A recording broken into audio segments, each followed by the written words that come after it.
News Maharashtra शासन महसूल मंडळ व वन विभाग यांच्या संयुक्त विद्यमाने वळी तहसील कार्यालयाने आज छत्रपती शिवाजी महाराज असो समाधान शिबिर अभियानचा टप्पा आज या ठिकाणी पार पाडला। आज आपण आहोत चिचळा या ठिकाणी आपले वळीचे एडीओ साहेब आहेत, लाटकर साहेब या ठिकाणी उपस्थित आहेत। सर, या शिबिरातून शेतकऱ्यांना प्रामुख्याने कुठल्या गोष्टीला ज्या समस्या त्या सोडवल्या जातील किंवा सोडल्या जातील? सगळ्यात महत्त्वाचा सातबाराशी संबंधित असणारा वारस नोंदीचा विषय आहे, फेरफारा संबंधी आहे आणि रस्त्यासंबंधी आहे।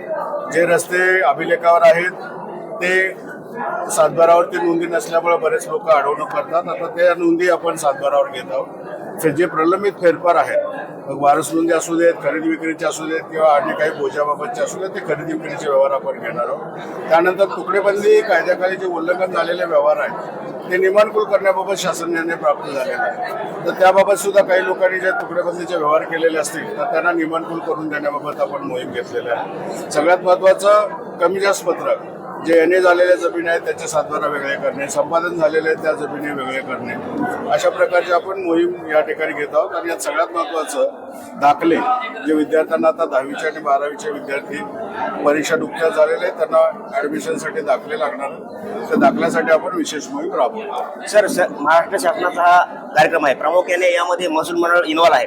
पण महसूल मंडळा इन्व्हॉल्व असताना एवढा मोठा कार्यक्रम या ठिकाणी होत असताना तसं पाहिलं तर खाली गोदाकाठ आहे, गोदाकाठातून गंगेतून मोठ्या प्रमाणामध्ये रेतीची तस्करी व त्याच गावालगत असणाऱ्या कुठेतरी शेतीमध्ये मातीची तस्करी या ठिकाणी आम्हाला पाहावयास मिळत आहे। यावर आपला किंवा आपल्या शासना ऑफिसचा कुठं प्रतिबंध लागत नाही का?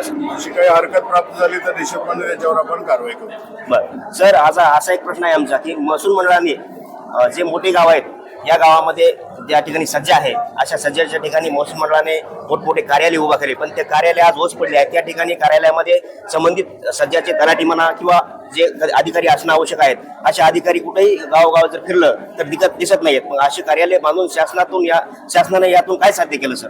आपण 100% गाव कामगार तलाठी गावामध्ये उपस्थित राहतील याबद्दल आपण आढावा घेतोय। ज्या ठिकाणी काही कार्यालय आहेत नादुरुस्त आहेत त्या पण दुरुस्तीचे प्रस्ताव आपण पाठवत आहोत, दुरुस्ती करून त्या ठिकाणी बसण्याची व्यवस्था करत आहोत। पण केवळ कार्यालय नाही म्हणून तलाठी तिथं बसणार नाही अशी व्यवस्था होणार नाही, त्यांना खाजगी सुद्धा त्या ठिकाणी काही इमारती असतील तर तिथे घ्यायला सांगितलेलं आहे आणि मुख्यालय राहून काम करण्याच्या सूचना बऱ्याच ठिकाणी आम्ही सर सातत्याने फिरत असताना या ठिकाणी लाटकर साहेब होते, लाटकर साहेबांनी या ठिकाणी मोजक्या शब्दामध्ये आपल्यासोबत प्रतिक्रिया दिली व त्यांनी आटोप घेतला। आपण पाहता न्यूज। धन्यवाद।